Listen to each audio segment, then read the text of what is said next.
ನಮಸ್ಕಾರ ಮಿತ್ರರೇ, ಕಳೆದ ಒಂದು ವಾರದಿಂದ ಡಿಕೆಸಿ ಮತ್ತು ಡಿಕೆಸಿ ಬಣದ ನಾಯಕರು ಕೆರಳಿ ಕೆಂಡವಾಗ್ತಾ ಇದ್ದಾರೆ. ಡಿಕೆಸಿ ಅವರು ಹೊರಗಡೆ ಬಹಳ ಸೈಲೆಂಟ್ ಆಗಿದ್ದಾರೆ, ಆದರೆ ಒಳಗಡೆ ಜ್ವಾಲಾಮುಖಿಯಾಗಿ ಕುದಿತಾ ಇದ್ದಾರೆ. ಕಾರಣ ಏನು? ಕಾರಣ ನಂಬರ್ 1, ದಲಿತ ಸಮಾವೇಶಕ್ಕೆ ಹೈಕಮಾಂಡ್ ಗ್ರೀನ್ ಸಿಗ್ನಲ್. ಕಾರಣ ನಂಬರ್ 2, ಕೆಪಿಸಿಸಿ ಅಧ್ಯಕ್ಷರ ಬದಲಾವಣೆಯನ್ನ ಸಾಕ್ಷಾತ್ ಎಐಸಿಸಿ ಅಧ್ಯಕ್ಷರ ಬಾಯಲ್ಲಿ ಹೇಳಿಸಿದ್ದಾರೆ. ಕಾರಣ ನಂಬರ್ 3, ಸನ್ಮಾನ್ಯ ಸಿಎಂ ಸಿದ್ದರಾಮಯ್ಯನವರು ರಾಜಕೀಯದಿಂದ ನಿವೃತ್ತಿ ಆಗದಿರಲಿ, ಸಿದ್ದರಾಮಯ್ಯ ಬಣದ ನಾಯಕರು 5 ವರ್ಷ ಸಿದ್ದರಾಮಯ್ಯನವರೇ ಮುಖ್ಯಮಂತ್ರಿ ಆಗಿರ್ತಾರೆ ಅನ್ನೋ ಮಂಡನೆ ಇದೆಯಲ್ಲ, ವಾದ ಇದೆಯಲ್ಲ, ಅದನ್ನ ಕೇಳಿ ಕೇಳಿ ಕೇಳಿ ಡಿಕೆಸಿ ಮತ್ತು ಡಿಕೆಸಿ ಬಣದ ನಾಯಕರು ಉಗ್ರ ರೂಪ ತಾಳ್ಬಿಟ್ಟಿದ್ದಾರೆ. ಅವರು ಹೈಕಮಾಂಡ್ ನಾಯಕರಿಗೆ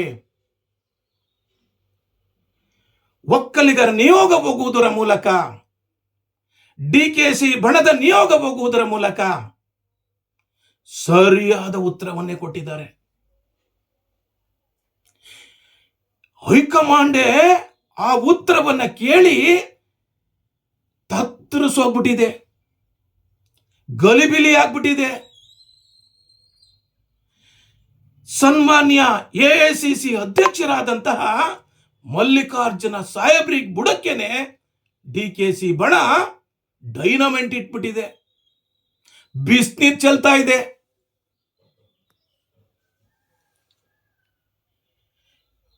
ಈ ಎಲ್ಲದಕ್ಕೂ ಉತ್ತರ ಏನ್ ಕೊಟ್ರು ಡಿಕೆಸಿ ಬಣದವರು? ಡಿಕೆಸಿ ಬಣ ಅಥವಾ ಡಿಕೆಸಿ ಅವರು ಏನ್ ಉತ್ತರ ಕೊಟ್ರು? ಅದರಿಂದ ಏನೇನು ಪರಿಣಾಮ ಆಗುತ್ತೆ ಅನ್ನೋದನ್ನ ತಿಳಿಸ್ಲಿಕ್ಕೆ ಅಂತ ನಾನು ಬಂದಿದ್ದೇನೆ. ಮಿತ್ರರೇ, ನಾನು ನಿಮ್ಮ ಪ್ರಜಾಕೀಯ ಶ್ರೀನಿವಾಸ್ ಬೇಲೂರು. Welcome to Prajakiya Belur. ಮಿತ್ರರೇ, ನೀವಿನ್ನೂ ನನ್ನ ಚಾನಲ್ಗೆ ಸಬ್ಸ್ಕ್ರೈಬ್ ಆಗಿಲ್ಲ ಅಂದ್ರೆ ದಯಮಾಡಿ ಸಬ್ಸ್ಕ್ರೈಬ್ ಆಗಿ ಹಾಗೂ ಸಪೋರ್ಟ್ ಮಾಡಿ. ಸ್ನೇಹಿತರೆ, ದಲಿತ ಸಮಾವೇಶ, ಹೌದು, ಕಾಂಗ್ರೆಸ್ನವ್ರು ದಲಿತ ಸಮಾವೇಶ ಮಾಡ್ದಲೆ ಏನ್ ಬಿಜೆಪಿ ಮಾಡ್ತಾರಾ ಅಥವಾ JDSನವ್ರು ಮಾಡ್ತಾರಾ ಅಂತ ನಿಮ್ಮ ಪ್ರಶ್ನೆ ಉದ್ಭವಿಸಬಹುದು. ಹೌದು, ದಲಿತ ಸಮಾವೇಶ ಮಾಡೋದ್ರಿಂದ ಕಾಂಗ್ರೆಸ್ ಇನ್ನು ಸ್ಟ್ರಾಂಗ್ ಆಗುತ್ತೆ ಅಂತ. ಆದ್ರೆ ಈ ದಲಿತ ಸಮಾವೇಶದ ಉದ್ದೇಶ ಏನು? ಇಲ್ಲಿ ಜಿ ಪರಮೇಶ್ವರ್ ಮತ್ತು ಸಿಎಂ ಸಿದ್ದರಾಮಯ್ಯನವರ ಶಕ್ತಿ ಪ್ರದರ್ಶನ ಆಗುತ್ತೆ ಅಂತ. ಅದಕ್ಕೆ ಡಿಕೆ ಕೊಟ್ಟ ಉತ್ತರ ಏನಪ್ಪಾ ಅಂತ ಹೇಳಿದ್ರೆ, ಹೌದು, ದಲಿತ ಸಮಾವೇಶ ಮಾಡೋಣ, ಅದಕ್ಕೆ ನನ್ನ ಸಂಪೂರ್ಣ ಒಪ್ಪಿಗೆ ಇದೆ, ನೀವು ಸಹಿತ ಗ್ರೀನ್ ಸಿಗ್ನಲ್ ಕೊಟ್ಟಿದ್ದೀರಾ. ಆದರೆ ಈ ಸಮಾವೇಶ ವ್ಯಕ್ತಿ ಪೂಜೆ ಆಗಬಾರ್ದು, ಪಕ್ಷದ ಪೂಜೆ ಆಗಬೇಕು. ನಂಬರ್ 2, ಇಲ್ಲಿ ಯಾರದು ಶಕ್ತಿ ಪ್ರದರ್ಶನ ಆಗಬಾರ್ದು, ಇದು ಕಾಂಗ್ರೆಸ್ನ ಶಕ್ತಿ ಪ್ರದರ್ಶನ ಆಗಬೇಕು. ನಂಬರ್ 3, ನಾನೇ ಅಧ್ಯಕ್ಷತೆ ಇದ್ದೀನಿ, ಇದು ಕಾಂಗ್ರೆಸ್ ಸಮಾವೇಶ ಆಗಬೇಕು, ನನ್ನ ಅಧ್ಯಕ್ಷತೆಯಲ್ಲೇ ನಡಿಬೇಕು. ಹಾಗಿದ್ರೆ ಈ ಸಮಾವೇಶವನ್ನ ಮಾಡಿ ಅಂತ ಹೇಳಿದ್ರು. ಇದನ್ನ ಕೇಳಿ ಜಿ ಪರಮೇಶ್ವರ್ ಮತ್ತು ಸಿದ್ದರಾಮಯ್ಯನ ಟೀಮ್ನವರು ಎಲ್ಲರೂ ಸಹಿತ ಗಲಿಬಿಲಿ ಆಗ್ಬಿಟ್ಟಿದ್ದಾರೆ. ಎಕ್ಸಾಂಪಲ್, ಹಾಸನದಲ್ಲಿ ಒಂದು ಅಭಿನಂದನೆ ಸಮಾವೇಶ ಮಾಡ್ತೀವಿ ಅಂತ ಹೇಳಿದ್ರು, ಸಿದ್ದರಾಮಯ್ಯನವರ ಅಭಿನಂದನಾ ಸಮಾವೇಶ ಅಂತ. ಆದ್ರೆ ಅದನ್ನ ಒಂದೇ ಒಂದು ದಿನದಲ್ಲಿ ಕಾಂಗ್ರೆಸ್ ಸಮಾವೇಶ ಮಾಡ್ಬಿಟ್ರು. ಡಿಕೆಸಿ ಫುಲ್ ಹ್ಯಾಂಡ್ ಓವರ್ ತಗೊಂಡ್ಬಿಟ್ರು. ಒಂದೇ ದಿನ ಬಂದು ಕೂತ್ಕೊಂಡು ಎಲ್ಲವನ್ನ, ಹೆಸರನ್ನೂ ಸಹಿತ ಬದಲಾಯಿಸಿ ಎಲ್ಲವನ್ನ ಇವರ ಕಂಟ್ರೋಲಿಗೆ ತಗೊಂಡ್ಬಿಟ್ರು. ಅದೇ ರೀತಿ ಈ ದಲಿತ ಸಮಾವೇಶ ಆಗುತ್ತೆ ಅಂತ ಜಿ ಪರಮೇಶ್ವರ್ ಅವರಿಗೆ ನಡುಕ ಶುರುವಾಗಿದೆ. ನಂಬರ್ 2, ಕೆಪಿಸಿಸಿ ಅಧ್ಯಕ್ಷರ ಬದಲಾವಣೆ ಆಗಬೇಕು. ಹೌದು, ಕೆಪಿಸಿಸಿ ಅಧ್ಯಕ್ಷರ ಬದಲಾವಣೆನೂ ಆಗಬೇಕು. ಅದಕ್ಕೆ ನಮ್ಮ ಅಭ್ಯಂತರ ಏನೂ ಇಲ್ಲ. ಅದರೊಟ್ಟಿಗೆ ದೇಶದಲ್ಲಿರುವಂತಹ ಎಲ್ಲರೂ ಈ ಕೆಪಿಸಿಸಿ ಅಧ್ಯಕ್ಷರ ಬದಲಾವಣೆ ಮಾಡ್ತಿರೋದು ಏನು ಗೈಡ್ಲೈನ್ ಮೇಲೆ? ಒಬ್ಬರಿಗೆ ಒಂದೇ ಹುದ್ದೆ.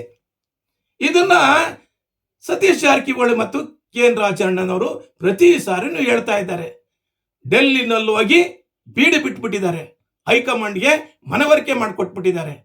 ಎಐಸಿಸಿ ಅಧ್ಯಕ್ಷರ ಬಾಯಿನಲ್ಲಿ ಕೆಪಿಸಿಸಿ ಅಧ್ಯಕ್ಷರ ಬದಲಾವಣೆ ಸನ್ನಿಹಿತ ಅಂತ ಹೇಳಿಸ್ಬಿಟ್ಟಿದ್ದಾರೆ.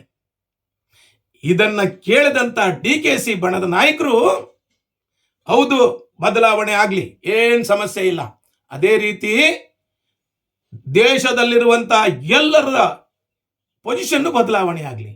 ಉದಾಹರಣೆಗೆ ಎಐಸಿಸಿ ಅಧ್ಯಕ್ಷರು ಮಲ್ಲಿಕಾರ್ಜುನ ಖರ್ಗೆ ಇದ್ದಾರೆ. ಅವರು ಎಐಸಿಸಿ ಅಧ್ಯಕ್ಷರೂ ಆಗಿದ್ದಾರೆ, ರಾಜ್ಯಸಭೆಯಲ್ಲಿ ವಿರೋಧ ಪಕ್ಷದ ನಾಯಕರು ಆಗಿದ್ದಾರೆ. ಇದು ಡಿ.ಕೆ. ಶಿವಕುಮಾರ್ ಅವರು ಮಲ್ಲಿಕಾರ್ಜುನ ಖರ್ಗೆ ಅವರ ಬುಡಕ್ಕೇನೆ ಬಿಸಿ ನೀರು ಹಾಕಿದಂತ ವಿಚಾರ. ಎಐಸಿಸಿ ಅಧ್ಯಕ್ಷರ ಬುಡಕ್ಕೆ ಡೈನಾಮೆಂಟ್ ಇಟ್ಟಂತ ವಿಚಾರ. ಬದಲಾಯಿಸಿ, ಎಲ್ಲರನ್ನು ಬದಲಾಯಿಸಿ. ಅದರೊಟ್ಟಿಗೆ 2.5 ವರ್ಷದ ಒಂದು ಒಪ್ಪಂದ ಇತ್ತಲ್ಲ ಮುಖ್ಯಮಂತ್ರಿ ಆಗುವಾಗ. ಆಕ್ಚುಲಿ ಎಐಸಿ ನಿಯಮದ ಪ್ರಕಾರ ಯಾರು ಅಧ್ಯಕ್ಷರಾಗಿರ್ತಾರೋ ಅವರೇ ಮುಖ್ಯಮಂತ್ರಿ ಆಗ್ಬೇಕಾಗಿತ್ತು. ಆದರೆ ನಾನು ಎಲ್ಲವನ್ನ ತ್ಯಾಗ ಮಾಡಿ ಸಿದ್ದರಾಮಯ್ಯನವರಿಗೆ ಅಧಿಕಾರವನ್ನ ಬಿಟ್ಟುಕೊಟ್ಟೆ. ಆದರೆ ಈಗ ಅವರ ಅಭಿಮಾನಿಗಳು ಹೇಳ್ತಿರೋದೇನು, 5 ವರ್ಷನೂ ಸಿದ್ದರಾಮಯ್ಯನವರೇ ಮುಖ್ಯಮಂತ್ರಿಯಾಗಿ ಗ್ಯಾರಂಟಿ ಅಂತ. ಆ ಒಪ್ಪಂದಕ್ಕೆ ಬೆಲೆ ಇಲ್ವಾ? ನಾನು ಪಕ್ಷಕ್ಕೋಸ್ಕರ ನಿಷ್ಠೆಯಿಂದ ಕೆಲಸ ಮಾಡಿದ್ದೀನಿ, ತನು ಮನ ಧನವನ್ನ ದಾರಿ ಎರೆದಿದ್ದೀನಿ.